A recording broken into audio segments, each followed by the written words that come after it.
You're now listening to From the Jump. We're going to be reacting today to Belize, a track with Black Thought, posthumous verse by MF Doom, and produced by Danger Mouse. So stay tuned for that. Make sure you subscribe and leave a comment below saying I subscribed, and we'll try our best to reply to your comment. Welcome to From the Jump, your source for all things hip hop. I'm Syllable. This is my co-host, Mr. White. And so this track is pretty dope. Arguably, probably one of the best tracks on this entire album, Cheat Codes, that Black Thought and Danger Mouse put out. I mean, it opens with some really nice piano trills. It's kind of coming from like left and right speaker a little bit, some jazzy horns.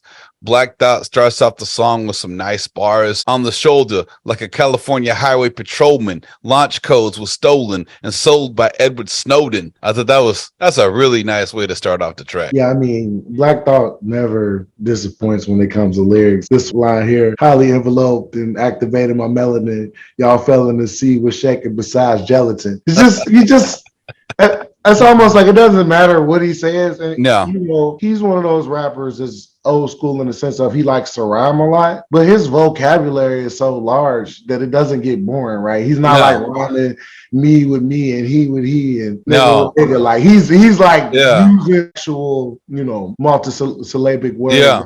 Really great and really descriptive. That's Definitely. What's so dope about Black Thought's ability to deliver as a rapper. I mean, talk about descriptive. One of his lines is, "Fuck me a thick skin, I got an exoskeleton." And I'm like, shit.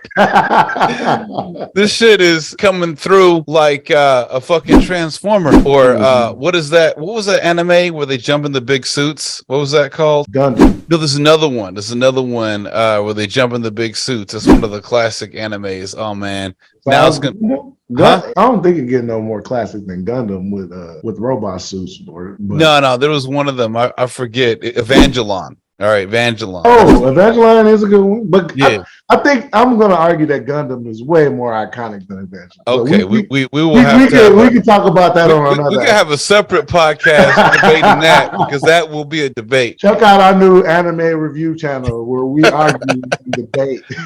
Yeah, I mean, we got to link up with Casino for that. I think that's where we go for that, right? Yeah. But so Black Thought ends the first verse with some really nice and iconic lines. Catastrophic, supreme microphoners, and Mexico, we the legendary Dos Cajones, brothers, both components of the close to coldest court holders with bars as hard as Angolas. I'm just like, woo!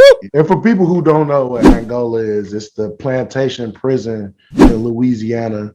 My friend always tells me about it, and it scares me every time he talks about it. You know, we've talked about incarceration before, and the fact that there's a literal plantation that they imprison people on in modern day society. You know, like I say, Black Thought is thought provoking for sure. Yeah. You got to think about military prisons and tribunals where literally you can be legally locked away for life without even a trial, not even a fucking trial.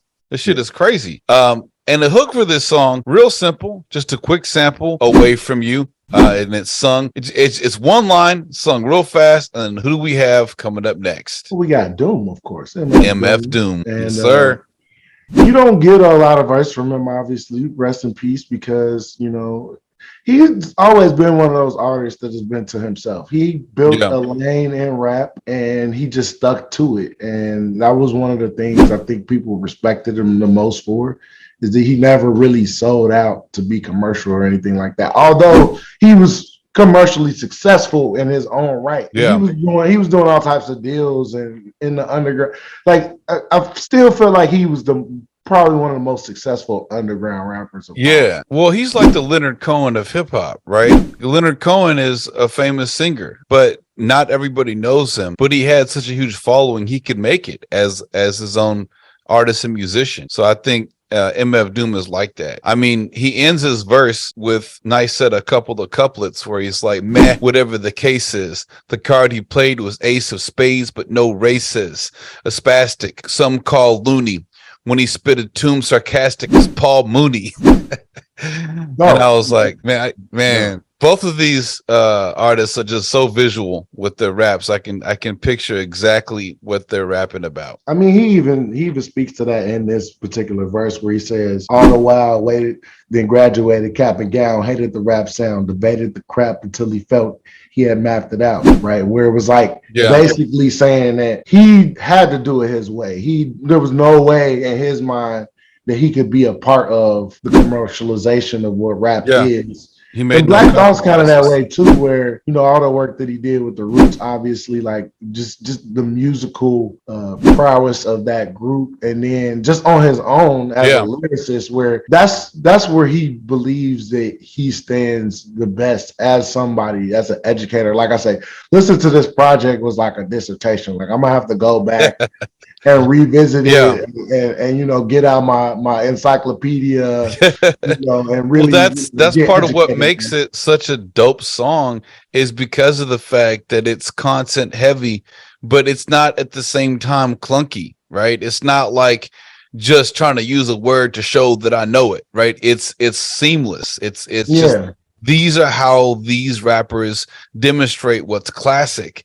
And in that same tone and that same vibe, like Danger Mouse production of Belize is really steeped in soul with like all that warm brass and the hypnotic bass line. It really fits the lyrics. Sometimes you have instrumentals that don't quite match the lyrics. That goes like seamlessly together, and Danger Mouse, he's produced tracks with Gorillaz, Demon Days, Gnarls Barkley, and he first broke out with that 2004 Graze album.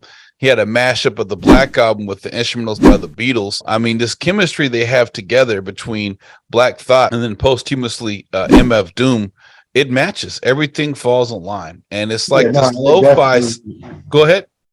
No, I'm saying it's definitely kind of like that match made in heaven, where it's like, who are two of the dopest MCs you could think of and put them on a track together. That's right. Definitely. Well, so what I love about it is because like they have such a great sound, where you get this lo-fi sound without it sounding anachronistic. Whereas Mos Def and Cooley's album that was released earlier this year sounds like it was recorded on a smartphone. And this is like what you get when you go 10 levels above that. Because like a lot of the beats on the rhythm here, definitely boom bap with like a Griselda feel, but the substance is so deep with the bars. It just has this like reserved essence without being needlessly flashy. It's like, this is what hip hop began as. And I think a lot of folks need to get back to, this is what it's about. I mean, you got nice cold sample break beat in there. It's funky. It sounds like he took it from an era that right now we're not in that era, but it feels like when you're listening to it, you transported back in time to where, we always talk about the golden age of rap in the 90s and stuff like that. But I still feel like it still sounds fresh, it does sound fresh. Pleasant. Like the whole project, like I say, is pretty amazing. Like if y'all haven't checked it out, this Cheat Codes project, it's pretty awesome. And I know people aren't going to talk about it because it's Black Thought, right? Like it's almost like, how when you so cold, they just keep you out the conversation. Because they don't even want to deal with the fact that you're that dope. But other rappers know, because Cheat Codes got A$AP Rocky, Conway the Machine, Joey Badass, Run the Jewels, right? We got some good features on this album. But hopefully, if Gen Zers have never heard of what hip hop actually began as and what it should be, as far as like having substance, skill, lyricism, and instrumentals, not just a good hook and a good beat, but like actual content, listen to this track. So, what do y'all think? What do you think about this track? What's your favorite track off Cheat Codes? Is it this track? It's my favorite track off the album Cheat Codes. Please click that bell icon to make sure you get notified when we drop new episodes. And comment below what you felt about this album. Please like and subscribe and tune in for another episode of From the Jump.